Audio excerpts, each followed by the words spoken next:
আসসালামু আলাইকুম সবাইকে।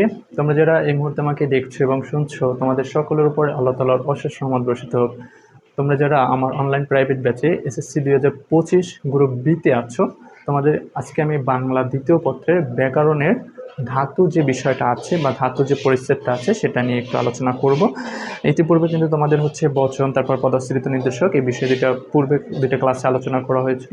তো আজকে হচ্ছে আমি তোমাদের হচ্ছে বচন নিয়ে আলোচনা করব, যেহেতু আমার একটু সমস্যা আছে, সেজন্য এই ক্লাসটা হচ্ছে রেকর্ড করে তোমার হচ্ছে আপলোড দিয়ে দিচ্ছি গ্রুপে।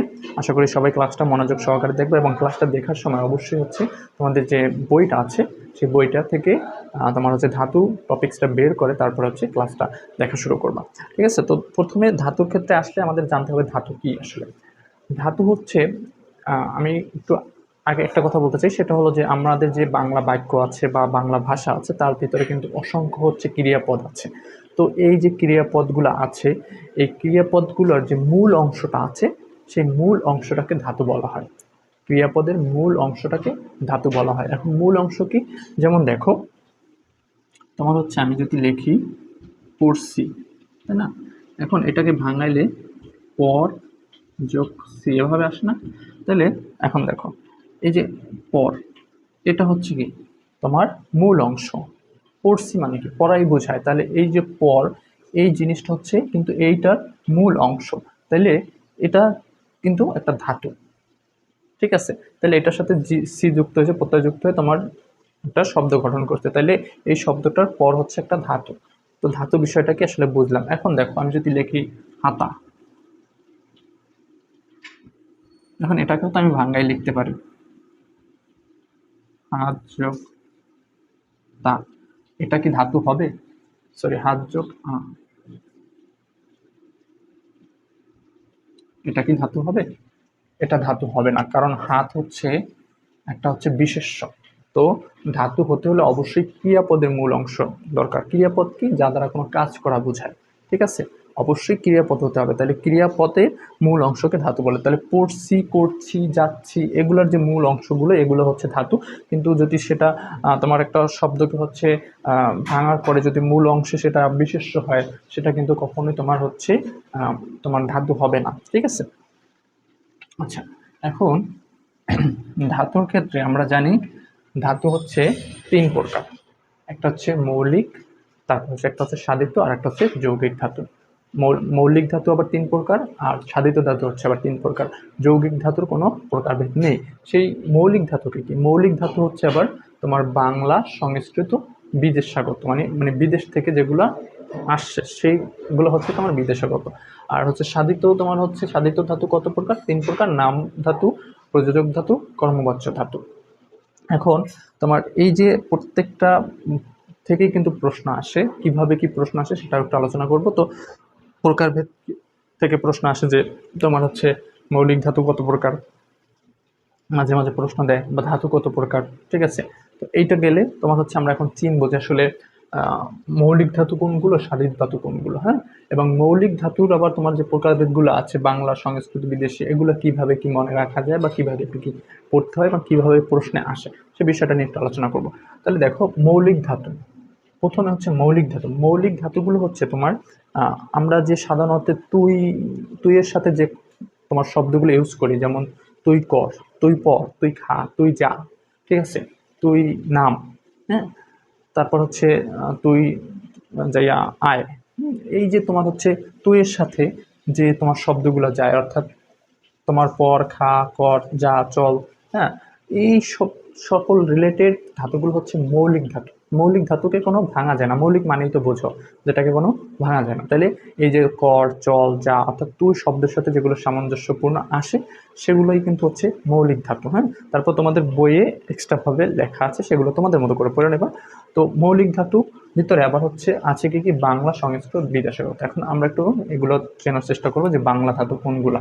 বাংলা ধাতু মূলত এই যেগুলো বললাম, তুই এর সাথে পর, খা, কর, যা, চল, এগুলো হচ্ছে কিন্তু তোমার বিশেষ করে তোমার হচ্ছে বাংলা ধাতু। হ্যাঁ, বাংলা ধাতুর পরে হচ্ছে সংস্কৃত ধাতু। সংস্কৃত ধাতুর ক্ষেত্রে একটা জিনিস তোমার মাথায় রাখতে হবে যে সংস্কৃত ধাতুতে যুক্ত বর্ণ থাকবে।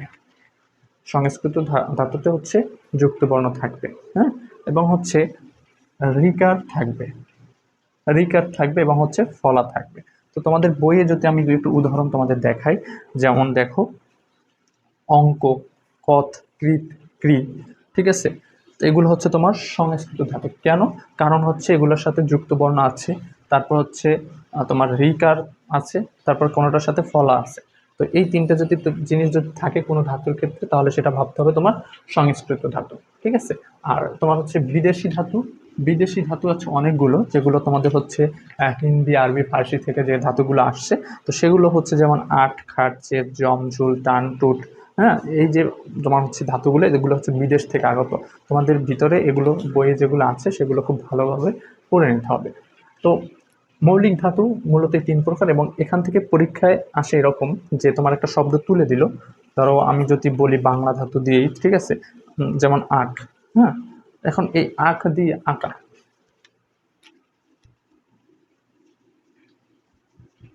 এই আঁকা শব্দটা আসলো, ঠিক আছে। এখন তোমাকে বললো যে এটা কোন ধাতু, তখন তোমাকে কিন্তু এটা অবশ্যই লিখতে হবে বাংলা ধাতু, কারণ তোমার হচ্ছে আখ, তুই, এইটা আখ আমরা কোন সময় বলি? তুই শব্দেই তো বলি। তো এই যে আখ, তাহলে এটা তুই এর সাথে সামঞ্জস্য যায়, তাই না? তাহলে এটা হচ্ছে বাংলা ধাতু, বুঝতে পারছো? তারপর আরো একটা যদি আমরা একটু দেখি, সেটা হলো তোমার হচ্ছে কাটা। দেখো পরীক্ষা আসলো কাটা, কাটা কোন ধাতু? ঠিক আছে, এখন এটাকে আমি এভাবে লিখতে পারি, কাঠ যোগ আখ। এখন এই যে কাঠ যোগ আখ, কাঠ, তুই এটা কাঠ, হ্যাঁ তুই কাঠ, তাহলে এই যে কাঠ, এটা তুই এর সাথে সামঞ্জস্য যায়, তো এটা হচ্ছে তোমার বাংলা ধাতু, ঠিক আছে। তো এইভাবে প্রশ্নগুলো আসবে, ধরো শব্দটা দেওয়া থাকবে, সেই শব্দ দিয়ে তোমার হচ্ছে বের করে নিতে হবে যেটা কোন ধাতুতে আছে। তারপর সংস্কৃত ধাতু দিয়ে যদি আমরা দুই একটা উদাহরণ একটু দেখি, সংস্কৃত ধাতু থেকে দুই একটা উদাহরণ যদি আমরা দেখি, দেখো সংস্কৃত ধাতুতে উদাহরণ আছে, ধরো অঙ্কন।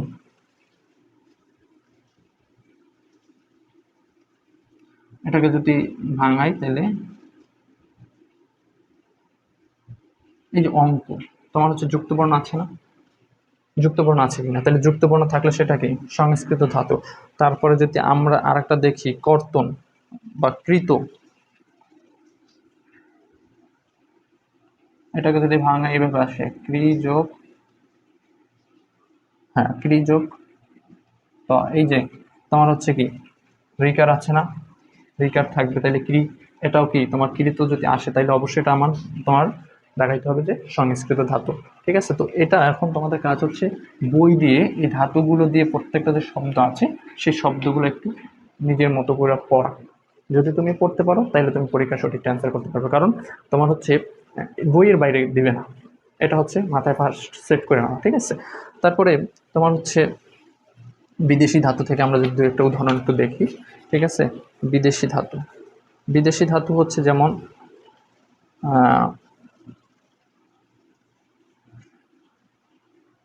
ঝুল, সরি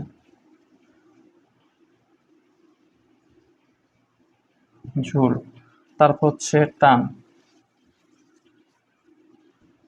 এই দুইটাই হচ্ছে কি বিদেশি ধাতু। এখন ঝুল মানে কি? ঝুল মানে হচ্ছে তোমার ঝুলে থাকা, ঠিক আছে। ঝুল মানে হচ্ছে দোলা, ঠিক আছে। বা ঝুল মানে বাংলায় বোঝায় দোলা, আর টান মানে কি? টান মানে বোঝায় বাংলায় আকর্ষণ। তো এই দুইটা কিন্তু ভিন্ন অর্থ প্রকাশ করতেছে। ভিন্ন বলতে যে শব্দ আলাদা কিন্তু অর্থ এক, সরি ভিন্ন অর্থ না, শব্দ আলাদা। যেমন ঝুল এটা দ্বারা বোঝায় দোলা বোঝায়, ঠিক আছে। আর এখানে টান, এটা মানে বোঝায় আকর্ষণ। এই রিলেটেড যে তোমার হচ্ছে শব্দগুলো আছে সেগুলো হচ্ছে, বা তোমার হচ্ছে ধাতুগুলো আছে সেগুলো হচ্ছে তোমার বিদেশি ধাতু, ঠিক আছে। আচ্ছা, এরপরে তোমার হচ্ছে সাধিত ধাতু। সাধিত ধাতু কোনগুলো? সাধিত ধাতু হচ্ছে মৌলিক ধাতুগুলো আছে যেগুলো, সেগুলোর সাথে যদি আত প্রত্যয় যুক্ত হয়। যেমন তোমার সাধিত ধাতু যেটা বললাম, যে মৌলিক যে ধাতুগুলো আছে আমরা যেগুলো পাইলাম, এগুলোর সাথে প্রত্যেকটার সাথে যদি আ প্রত্যয় যুক্ত হয় তখন সেটা হয় আবার সাধিত ধাতু। যেমন বিশেষ্য, বিশেষণ ও ধনাত্মক অব্যয়ের সাথে যদি আ প্রত্যয় যুক্ত হয় সেটা হবে নাম ধাতু। বিশেষ্য, বিশেষণ তোমার এগুলোর সাথে যদি আ প্রত্যয় যুক্ত হয় সেটা হবে তোমার নাম ধাতু। নাম ধাতু যেমন দুই একটা উদাহরণ যদি আমরা দেখি, সেটা হলো দেখো, ঘুমাচ্ছে, সে ঘুমাচ্ছে। এখন এখানে যে ঘুম, তোমার হচ্ছে সে ঘুমাচ্ছে, ঠিক আছে, ঘুম, আর এইটার সাথে যুক্ত হয়েছে তাহলে এই যে ঘুম, ঠিক আছে, এইটা হচ্ছে তোমার একটা বিশেষণ নির্দেশ করে, মানে অবস্থা নির্দেশ করে, সে কোন অবস্থায় আছে, ঘুমন্ত অবস্থায় আছে, ঠিক আছে। তাহলে এই যে ঘুম অবস্থা নির্দেশ করছে, তার জন্য এটা হচ্ছে বিশেষণ, ঠিক আছে। এই বিশেষণের সাথে আপত্তা যুক্ত হয়েছে, ঘুমা, ঠিক আছে, আপত্তা যুক্ত হয়েছে, এই জন্য এটা হচ্ছে তোমার নাম ধাতু। আশা করি বুঝতে পারছো। তো এইভাবে তোমাদের যতগুলো বইয়ের এক্সাম্পল আছে জাস্ট সেগুলো একটু ভালোভাবে মুখস্থ করো, তাইলেই হচ্ছে তোমাদের এই বিষয়টা মোটামুটি ক্লিয়ার হয়ে যাবে, ঠিক আছে। আবার কিভাবে প্রশ্ন আসে সেটা তো আমি বলতেছি। তারপর হচ্ছে প্রযোজক ধাতু। মৌলিক ধাতু যোগ প্রত্যয় যুক্ত হবে, মৌলিক ধাতুর সাথে আপত্যয় যুক্ত হবে, অন্যকে দিয়ে করাবে, ঠিক আছে। যেমন সে, আচ্ছা এটা সে নিজে করে, তাহলে একটা উদাহরণ আমরা বই থেকেই দেখি। তোমার হচ্ছে প্রযোজক ধাতুর ক্ষেত্রে যে উদাহরণ আছে, তিনি ছেলেকে পড়াচ্ছেন, তিনি ছেলেকে পড়াচ্ছেন, এইটাই মনে করো আসলো। এখন এইখানে তোমার আন্ডারলাইন করা হলো পড়াচ্ছেন, এটা কোন ধাতু, তোমার দিল নাম ধাতু, প্রযোজক ধাতু, কর্মজবাচ্য ধাতু বা বিদেশি ধাতু। তোমার অবশ্যই এখানে দেখো পড়াচ্ছেন, পড়া, পর, ঠিক আছে। তাইলে তোমার পর হচ্ছে কি মৌলিক ধাতু, কারণ তুই পর, যেটা বললাম যে এই যে পর পাইলাম মৌলিক ধাতু, পর পাইলাম মৌলিক ধাতু, ঠিক আছে। কিন্তু সেটার সাথে আপত্যয় যুক্ত হয়েছে, আপত্যয় যুক্ত হইল পড়া, পড়াচ্ছেন, হ্যাঁ। তাহলে এই যে পরের সাথে, পরের সাথে হচ্ছে তোমার এই পরের সাথে আপত্যটা যুক্ত হয়েছে, এবং তিনি ছেলেকে পড়াচ্ছেন, তিনি কিন্তু নিজে পড়তেছেন না, তিনি ছেলেকে পড়াচ্ছেন। কাজটা কাকে দিয়ে করানো হচ্ছে, ছেলেকে দিয়ে করানো হচ্ছে। কিন্তু তাই জন্য বলা হয়েছে যে অন্যকে দিয়ে যদি করানো হয়, অন্যকে দিয়ে যদি করানো হয়, মৌলিক ধাতুর সাথে আপত্যয় যুক্ত হয়, যদি অন্যকে দিয়ে সেটা করানো হয়, তাহলে সেটা হবে তোমার প্রযোজক ধাতু, প্রযোজক ধাতু, সেটা হবে প্রযোজক ধাতু, ঠিক আছে। আশা করি বুঝতে পারছো। দেখো তিনি ছেলেকে পড়াচ্ছেন, তিনি কিন্তু নিজে পড়তেছেন না, কাজটা কে করতেছে, পড়তেছে কে, তার ছেলে, কিন্তু আমি অন্যকে দিয়ে করাচ্ছি। এইটাই মৌলিক ধাতুর সাথে যুক্ত হয়ে যদি অন্যকে দিয়ে করানো হয়, সেটা হচ্ছে তোমার প্রযোজক ধাতু, ঠিক আছে। আচ্ছা, যদি আমরা প্রযোজক ধাতু বুঝে থাকি, তাহলে আমরা একটু দেখবো কর্মবাচ্য। দেখো এটা কর্মবাচ্যতে বলছে কি মৌলিক ধাতু প্লাস একই জিনিস, এখানেও ছিল মৌলিক ধাতু প্লাস প্রত্যয়, এখানেও মৌলিক ধাতু প্লাস প্রত্যয়, কিন্তু কর্মবাচ্যতে হচ্ছে তোমার নিজে করবে। যদি নিজে করে কাজটা তোমার, তোমার হচ্ছে তাহলে সেটা হচ্ছে কর্মবাচ্য। যেমন সে শিশুকে চাঁদ দেখাচ্ছে।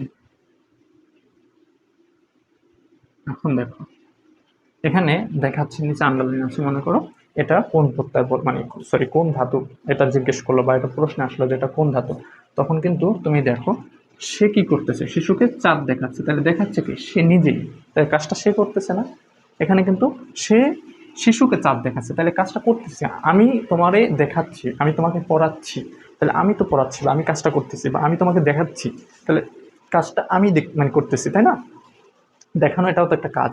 তাহলে আমি তোমাকে দেখাচ্ছি, কাজটা আমি করতেছি, তাহলে সে দেখাচ্ছে, সেই কাজটা করতেছে, তাহলে নিজেই করতেছে। তাহলে যেহেতু নিজে করতেছে, তাহলে এই যে দেখো, দেখ যোগ দেখা, তাই না, যে দেখ যোগ এখন দেখো দেখ কি, তুই এটা দেখ, তাহলে দেখ তুই এর সাথে সামঞ্জস্য যায় না, টু এর সাথে যায় না, তাহলে এই জন্য এটা দেখাচ্ছে মৌলিক ধাতু। মৌলিক ধাতুর সাথে আপত্তায় যুক্ত হয়েছে, আপত্তায় যুক্ত হয়ে হয়েছে দেখাচ্ছে, এই জন্য এটা হচ্ছে কর্মবাচ্য। এটা হচ্ছে কর্মবাচ্য ধাতু। ঠিক আছে, তো আশা করি তোমরা হচ্ছে ধাতু জিনিসটা কি সেটা বুঝতে পারলা, মৌলিক ধাতু কয় প্রকার, মৌলিক ধাতু কোনটা সেটা বুঝতে পারলা, তারপর হচ্ছে সাধিত ধাতু কি, সাধিত ধাতু কয় প্রকার সেটা বুঝতে পারলাম, এবং প্রত্যেকটা প্রকারভেদ থেকে কিভাবে কি প্রশ্ন হয় সেটাও মোটামুটি আমরা কিন্তু বুঝতে পারছি। এখন কথা হলো যে তোমাদের শেষে যে আরেকটা ধাতু আছে সেটা হলো যৌগিক ধাতু। যৌগিক ধাতুটা আসলে ওরকম বিশেষ কিছু নাই, এটার সাথে তোমার এক একটা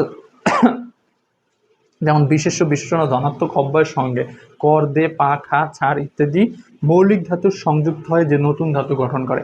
অর্থাৎ তোমার বিশেষ্য বিশেষণ এবং হচ্ছে অন্যান্য অব্যয়ের সাথে তোমার যে মৌলিক ধাতুগুলো সংযুক্ত হয় সেগুলো হচ্ছে তোমার হচ্ছে যৌগিক ধাতু। ঠিক আছে, যৌগিক ধাতু যেমন একটা উদাহরণ যদি আমরা দেই, যেমন ভয়, কর। এখন দেখো এই যে কর, এটা কি, এটা হচ্ছে মৌলিক ধাতু। আর ভয় মানে কি, ভয় মানে কি একটা অবস্থা বুঝাইছে, তাই না, তোমার হচ্ছে সর্বনাম, হ্যাঁ, সরি বিশেষণ। তো এই যে বিশেষণের সাথে তোমার হচ্ছে কর যুক্ত হয়েছে, কর হচ্ছে কি তোমার মৌলিক ধাতু, সেটাই বলছে যে বিশেষ্য বিশেষণ এবং অন্যান্য অব্যয় পদগুলোর সাথে যদি মৌলিক ধাতুগুলো যুক্ত হয় তোমার যেটা প্রকাশ করে সেটা হলো তোমার তোমার হচ্ছে যৌগিক ধাতু। তাহলে যৌগিক ধাতু হচ্ছে এটা, কারণ কি এই কর দ্বারা বোঝাচ্ছে তোমার এই যে তুই, তুই কর, তাহলে মৌলিক ধাতুই আসে, হ্যাঁ, তাহলে সেটার সাথে ভয় যুক্ত হয়েছে বা ভয়ের সাথে মৌলিক ধাতুটা যুক্ত হয়েছে, এই রিলেটেড যে তোমার হচ্ছে ধাতুগুলো আছে সেগুলো হচ্ছে যৌগিক ধাতু। এখন তোমাদের কাজ হচ্ছে জাস্ট এই জিনিসটা একটু হালকাভাবে নোট করে নিয়ে তোমার হচ্ছে বইয়ের সাথে প্রত্যেকটা জিনিস মিলাইয়া তোমার যে উদাহরণগুলো আছে উদাহরণগুলো বেশি বেশি একটু প্র্যাকটিস কর। যদি তুমি প্র্যাকটিস করো তাহলে হচ্ছে আমি মনে করি ধাতুতে আর কোনো তোমাদের সমস্যা থাকবে না। ঠিক আছে, তোমার প্রত্যেকটা এই যে প্রত্যেকটা উদাহরণ আছে, হ্যাঁ, যেমন এই সংস্কৃত ধাতু, তারপর হচ্ছে সাধিত পদ, হ্যাঁ, বাংলা ধাতু সাধিত পদ, যেমন কাদ, কাদা, তারপর হচ্ছে খা, খাওয়া, ঠিক আছে, তারপর হচ্ছে গড়, গড়া, হ্যাঁ, এই জিনিসগুলো একটু ভালোভাবে পড়ে কিভাবে পড়তে হবে বা কিভাবে হয় জিনিসগুলো সেটা তো বুঝিয়ে দিলাম। এখন তোমার বাসায় কাজ হচ্ছে এটা একটু ভালোভাবে পড়া নিজের মতো গুছিয়ে পড়া। ঠিক আছে, আশা করি তোমরা যদি বাসায় বসে একটু এখন দেখো তোমাদের বিষয়টা কমপ্লিট হবে। তারপর যদি কোনো সমস্যা থাকে অবশ্যই গ্রুপে জানাবা, দরকার হলে এটা আরেকটা ক্লাসের সাথে আবার একদিন একটু আমরা অ্যাড করে নেব। ঠিক আছে, ক্লাসটা বেশি বড় হয়ে গেলে তোমাদের গ্রুপে আপলোড দিতে গেলে দেখা যায় অনেক সময় আবার ভিডিওটা আপলোড হয় না। ঠিক আছে, সো তোমাদের 2 দিন সামনে বন্ধ থাকবে, তারপরে ইনশাল্লাহ আবার আমরা ক্লাস কন্টিনিউ করবো, কোনো সমস্যা নেই। এবং এই 2 দিনের যে তোমার গ্যাপ পড়বে সেটা আমরা সামনে পরপর কয়েকদিন ক্লাস নিয়ে সেই গ্যাপটা পূরণ করে নেব। ঠিক আছে, তো আশা করি পরবর্তী ক্লাস পর্যন্ত তোমরা সবাই ভালো থাকবে, আমার জন্য দোয়া রাখবে যেন আল্লাহ তাআলা আমাকে সুস্থ রাখে। আজকে পর্যন্তই, আল্লাহ হাফেজ।